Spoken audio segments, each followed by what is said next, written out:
sama-sama Bapak Ibu. Keceriaan beliau ketika sering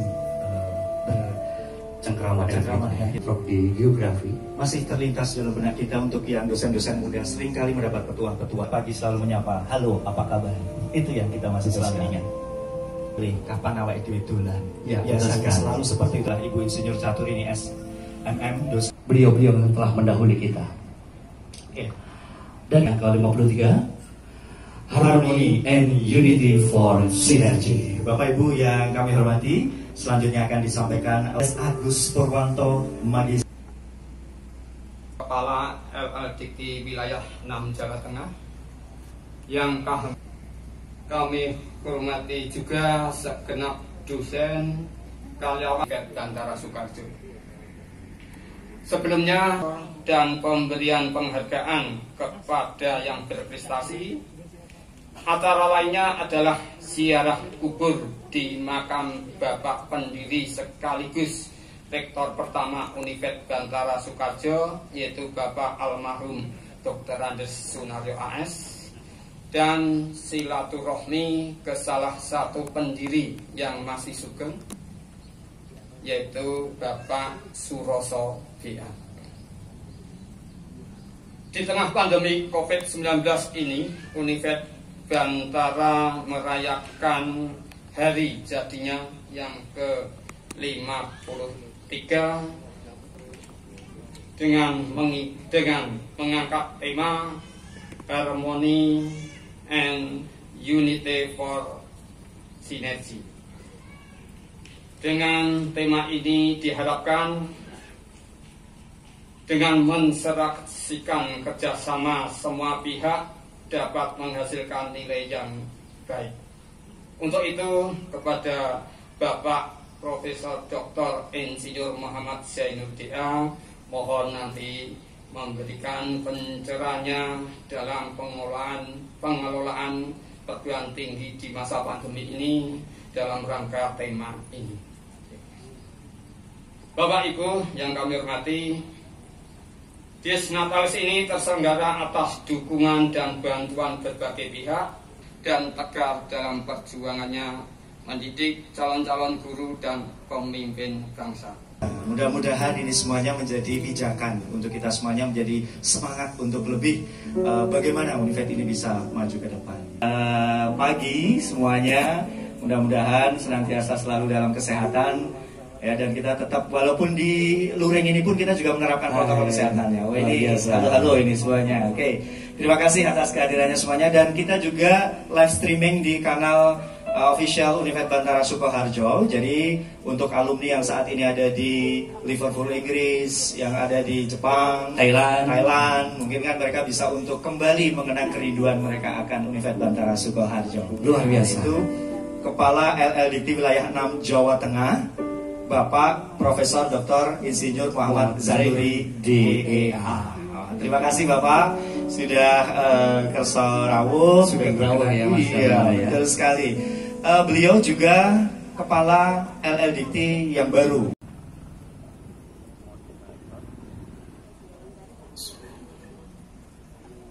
Yang terhormat Bapak Rektor Universitas, meningkatkan mutu dan relevansi penelitian ilmiah serta pengabdian kepada masyarakat untuk mendukung pembangunan nasional. Landasan sebagai pijakan adalah Undang-Undang Nomor 12 Tahun 2012 tentang Pendidikan Tinggi serta Permendikbud Nomor 3, 5, dan 7 Tahun 2020.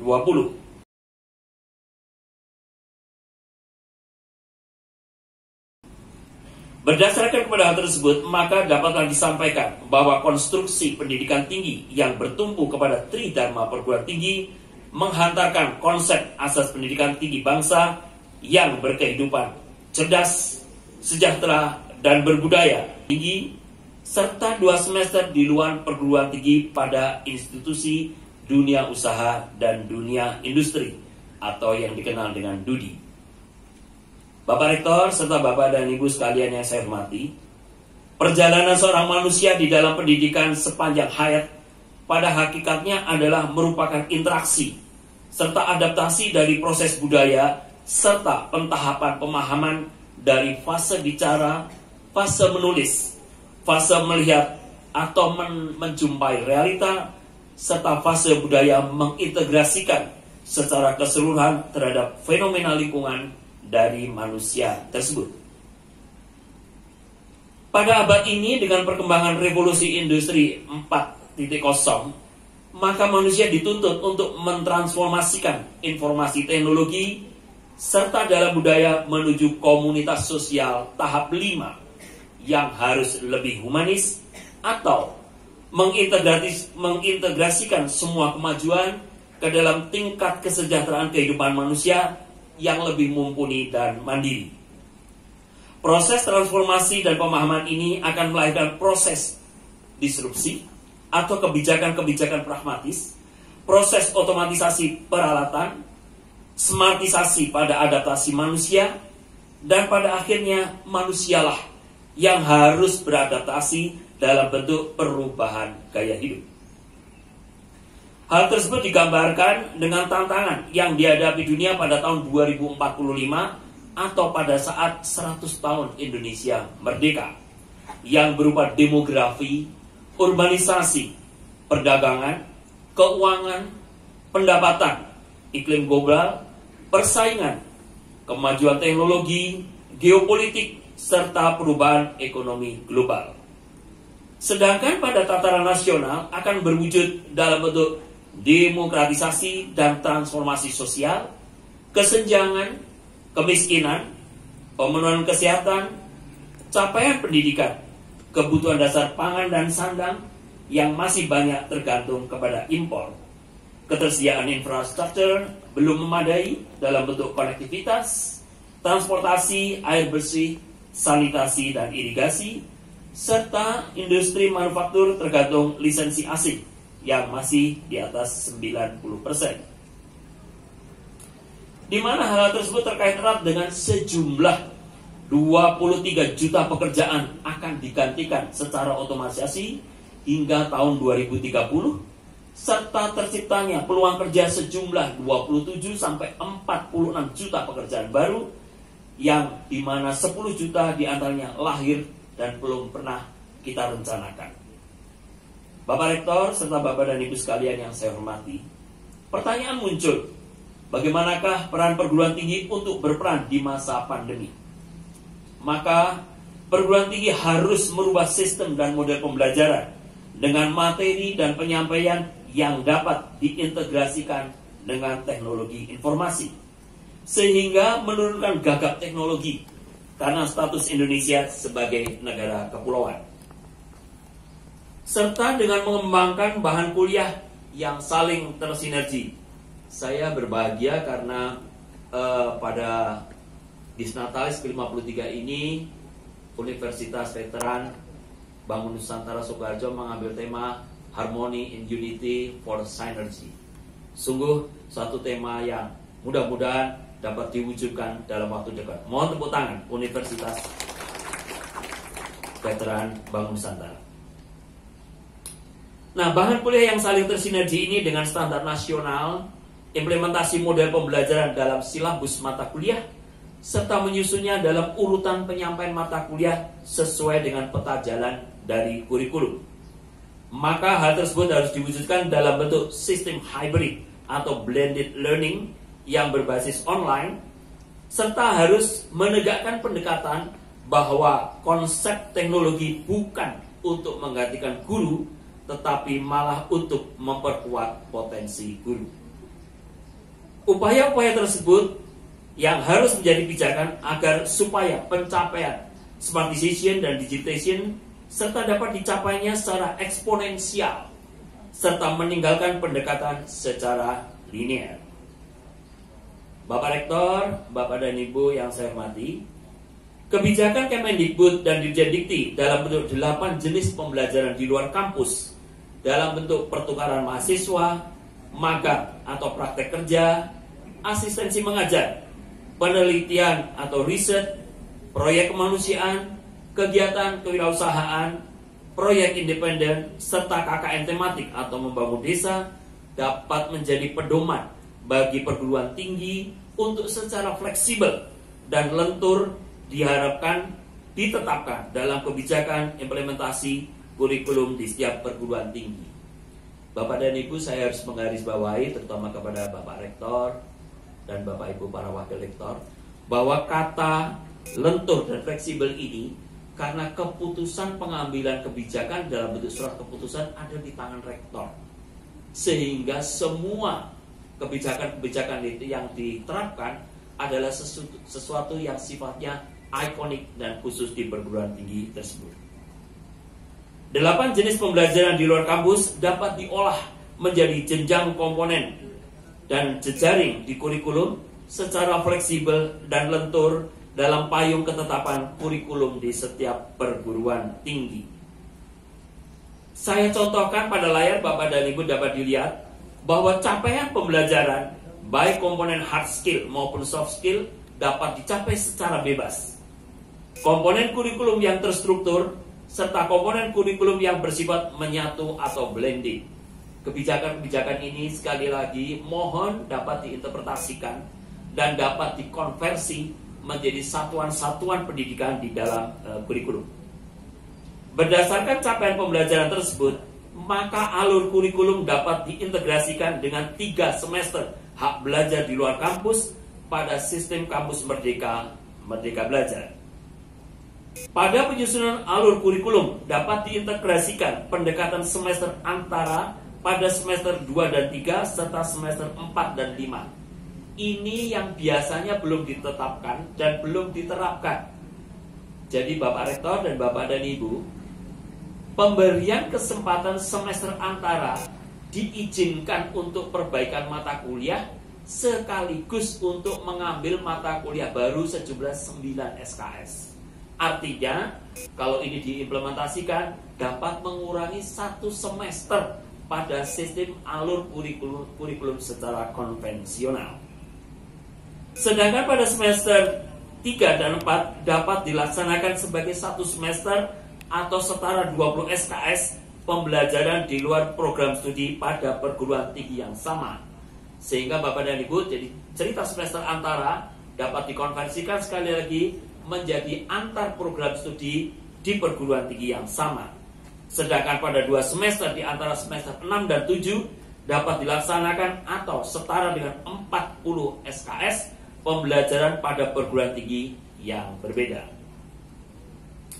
Bapak Rektor dan Bapak Ibu sekalian yang saya hormati, berdasarkan kebijakan Kemendikbud dan Dirjen Dikti dalam bentuk 8 jenis pembelajaran di luar kampus, maka dapatlah disampaikan beberapa program yang telah diluncurkan dan mendukung program-program tersebut. Di antaranya adalah program Permata Sekti, adalah program pertukaran mahasiswa antara perguruan tinggi di seluruh Indonesia, di mana setiap perguruan tinggi dapat mengirim dan menerima dari dan ke PT lainnya. Tentu saja model pembelajaran dengan pertukaran mahasiswa ini berada pada payung kurikulum dan sistem akreditasi yang sama. Selanjutnya adalah program Kedai Reka, adalah program kerjasama antara staf pengajar dengan dunia usaha dan dunia industri untuk inovasi teknologi dengan model pendanaan berimbang. Bapak dan Ibu, ini yang oleh LL Dikti 6 sedang digencarkan, karena pada kesempatan ini berarti universitas mampu meluncurkan satu program dibiayai oleh pemerintah dan mendapatkan keseimbangan anggaran dari dunia usaha atau dunia industri. Selanjutnya adalah program Kampus Mengajar. Bapak dan Ibu tahu bahwa program Kampus Mengajar ini adalah memberikan kesempatan kepada para mahasiswa untuk mengimplementasikan sistem pedagogik yang selama ini diterima oleh mereka ke dalam sistem-sistem pembelajaran dari SD sampai dengan SMA. Sedangkan untuk kesejahteraan, pemerintah telah meluncurkan yang pertama adalah program Kartu Indonesia Pintar Kuliah atau KIP. 2 hari lagi kami akan mengadakan pendampingan di daerah Surakarta dan sekitarnya. Adalah program pemberian beasiswa bagi mahasiswa pintar dan berpotensi sebagai upaya pemerataan mendapatkan kesempatan belajar di perguruan tinggi. Selanjutnya adalah program UKT atau SPP at Cost. Ini diberikan Bapak dan Ibu terutama kepada pimpinan perguruan tinggi agar kesetimbangan neraca baik di tingkat perguruan tinggi maupun yayasan tidak tergoncang karena adanya program-program yang disejajarkan dalam rangka kemanusiaan di masa pandemi COVID-19. Dan yang terakhir, Bapak dan Ibu, ini juga akan kita dampingi karena klaster di Jawa Tengah sudah mulai meningkat. Kami butuh akselerasi, mohon kerjasama dari Bapak dan Ibu staf pengajar untuk mendukung program kreativitas mahasiswa. Ini adalah program awal dari sistem inovasi dan teknologi agar mahasiswa dapat menjadi problem solver, yaitu mengatasi masalah yang ada pada lingkungannya. Bapak Rektor dan Bapak Ibu sekalian yang saya hormati, pada akhirnya implementasi kebijakan pembelajaran dan pengelolaan perguruan tinggi kembali kepada kita masing-masing yang membutuhkan komitmen tinggi, visi masa depan yang terukur, implementasi teknologi yang proporsional, serta berkepribadian yang mapan, bergandengan tangan, bersinergi, dan bersilaturahim untuk dapat mencapai standar nasional pendidikan tinggi yang berdaya saing serta berkelanjutan. Pada bagian akhir, Bapak dan Ibu, izinkanlah sekali lagi saya mengaturkan dirgahayu dari Mangayu Bagio Dies Natalis Universitas Veteran Bangun Nusantara Sukoharjo yang telah menapak usia ke-53. Kami berdoa semoga Universitas Veteran Bangun Nusantara Sukoharjo semakin berjaya dan tawaduk untuk berkontribusi pada pengembangan sumber daya manusia serta menyampaikan sumbangsih inovasi dan teknologi bagi pembangunan dan kejayaan bangsa. Mohon izin untuk Mangayu Bagio saya sampaikan sebuah puisi. Ufuk bersinar rona mentari, nampak embun di daun bersemi. Ikat alam berpadu asri, Panjava di Sukoharjo berseri. Elok adi pawiatan yang nyawiji, tempat sumber daya manusia mengkaji ilmu. Mohon jangan tepuk tangan dulu ya, belum selesai. Saya biasanya sudah ditepuk tangani padahal belum selesai. Jejakan langkah di Panca Darsa Warsatri, amanah pengabdian yang berkalam suci. Yakinkan anak muda menjadi suatu generasi agar tongkat estafet tak berhenti. Puji syukur kehadiratmu Gusti, doa hamba yang selalu diridhoi. Upaya belajar sepanjang hayati, suguhkan keteladanan pada setiap sesi. Iman teriring penanda insani, amanah hidup yang hakiki. Lanjutkan perjuangan untuk negeri, ingatkan kejayaan untuk Ibu Pertiwi, melangkah dalam keunggulan dan bernyali, alaskan semangat dan ilmu untuk berbakti. Tuhan, ridhoilah niat kami, izinkanlah kami menjadi berprestasi, gaungkanlah semangat untuk mengkaji di dalam hati, agar anugerah Dies Natalis Universitas Veteran ini menjadi purna teruji. Mohon tepuk tangan. Tepuk tangan Bapak Ibu semuanya, luar biasa. Terima kasih Prof. Sen. Bila ada kata, kalimat maupun contoh yang kurang berkenan, bila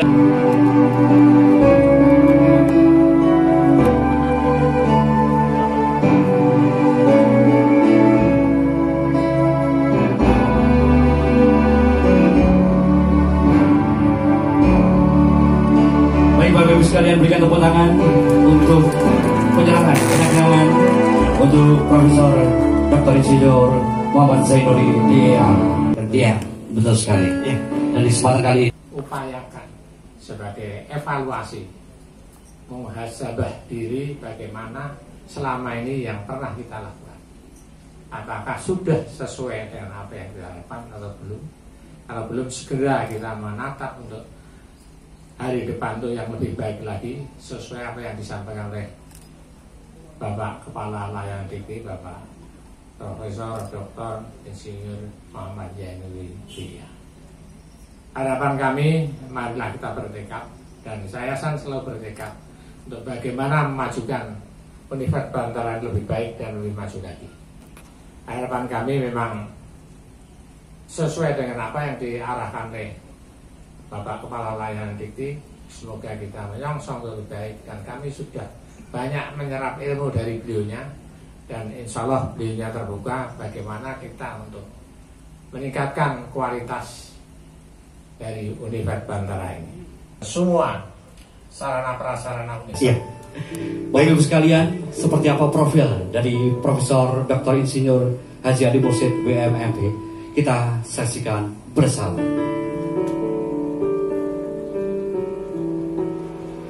Ali Mursyid Wahyu Mulyono.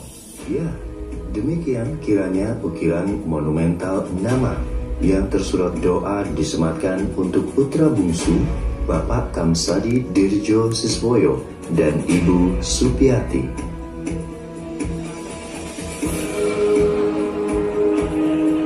Ali Mursyid kecil tumbuh dalam kehangatan ayah ibu dan cinta kasih 8 saudara. Derasnya air sungai aliran Bengawan Solo yang melintas di desa Giriwono seakan menjadi kawah candra di muka Ali Mursyid kecil dalam merentas harap, menyelam semangat, dan merendam mimpi, juga kebahagiaan bersama teman-teman kecilnya. Ali Mursyid memulai pendidikan di SD Negeri 1 Wonogiri, SMP Negeri 1 Wonogiri, dan menamatkan sekolah menengah di SMA Negeri 1 Wonogiri pada tahun 1983. Cita-cita menjadi peneliti selalu membayangi dalam setiap langkah. Keinginan besar terhadap sesuatu yang baru terus menjadi pupuk semangat yang kuat, mengantarkannya pada gerbang Universitas Gadjah Mada, Yogyakarta, dengan bersandar pada program studi ilmu peternakan pada jenjang strata 1.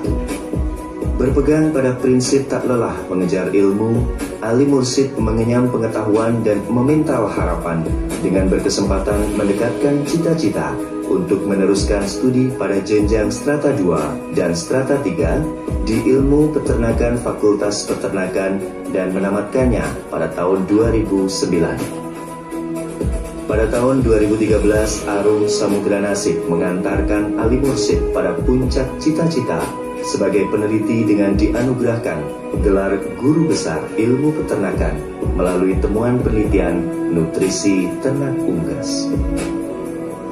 Kecintaannya pada pembaruan dan kebaruan sesuatu yang dapat bermakna dan bermanfaat bagi sesama mengantarkan beliau pada cita-cita yang diharapkan sebagai peneliti dalam bidang ilmu peternakan. Meski tidak mudah melalui semua perjalanan hidup dalam mencapai cita-cita, bersyukur dalam sujud dan doa, Allah Subhanahu wa Ta'ala melapangkan dan memudahkan semua jalan Ali Mursyid Wahyu Mulyono.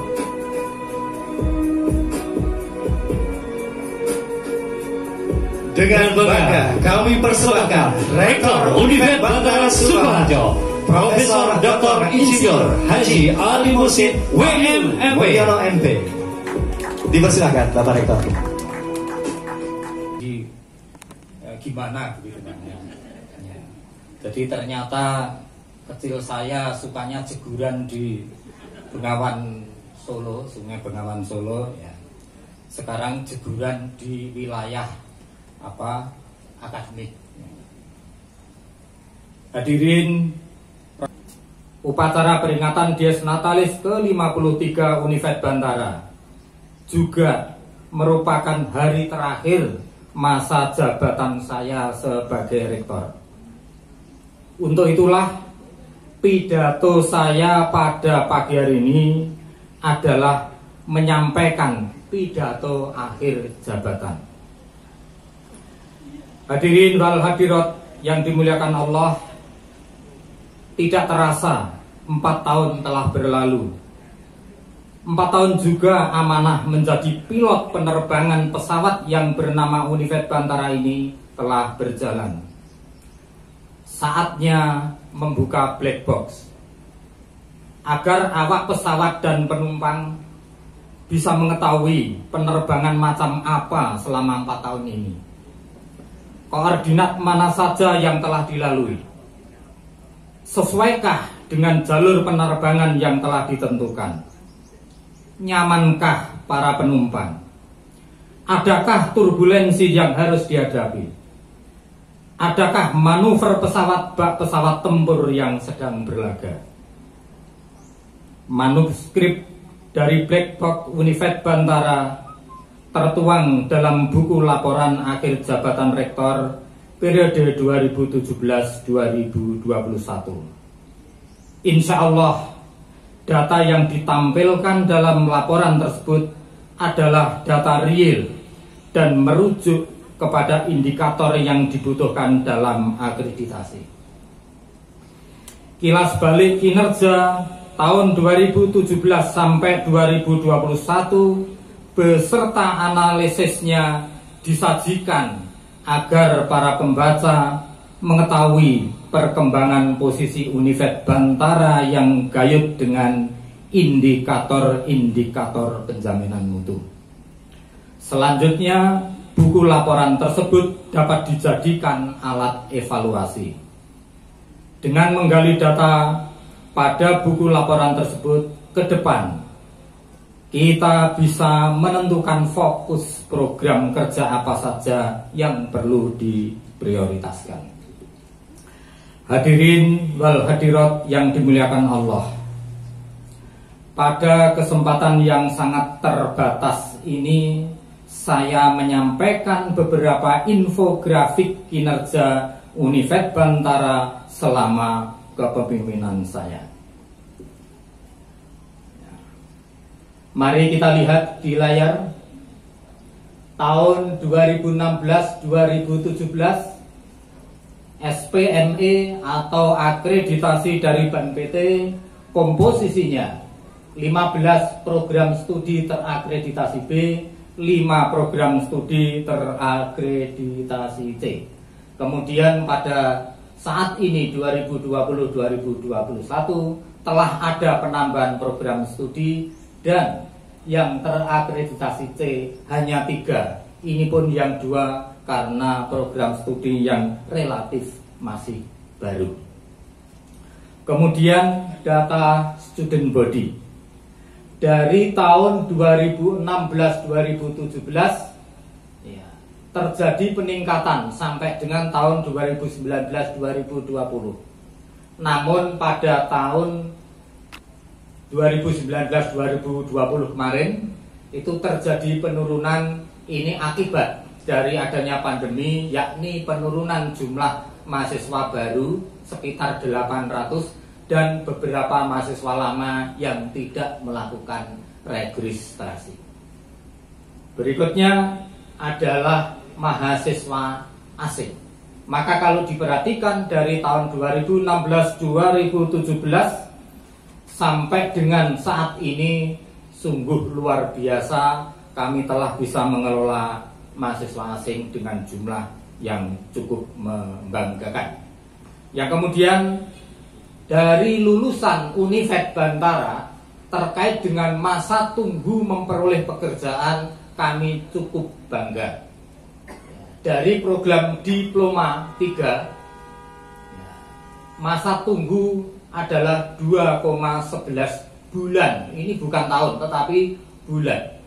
Kemudian mahasiswa sarjana S1, nah ini datanya baru 1, yang D3 ini karena memang baru meluluskan sekali, itu prodi yang baru. Ya, kemudian yang tingkat sarjana itu dari tahun 2018 sampai 2020 terjadi penurunan masa tunggu untuk memperoleh pekerjaan. Kemudian yang magister itu adalah 0 karena memang semua mahasiswa magister pendidikan bahasa Indonesia itu sudah bekerja. Yang kemudian adalah data tentang produktivitas penelitian dosen. Ini adalah jumlah judul ya.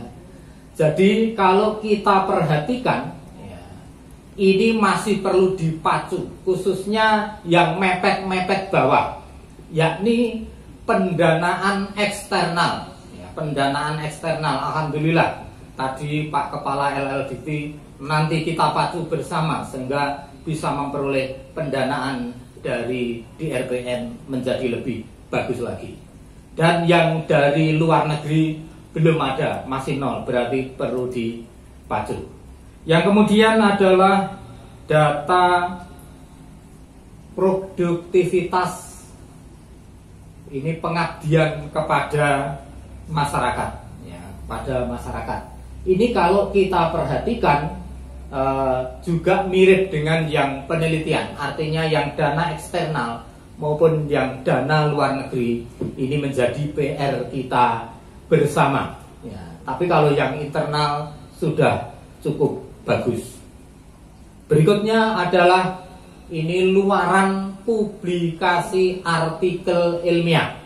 Jadi publikasi ilmiah ini kalau kita perhatikan ini ada yang luar biasa, yakni pada jurnal nasional tidak terakreditasi. Ya, tetap grafiknya paling tinggi, tapi saya yakin di perguruan tinggi lain juga seperti itu.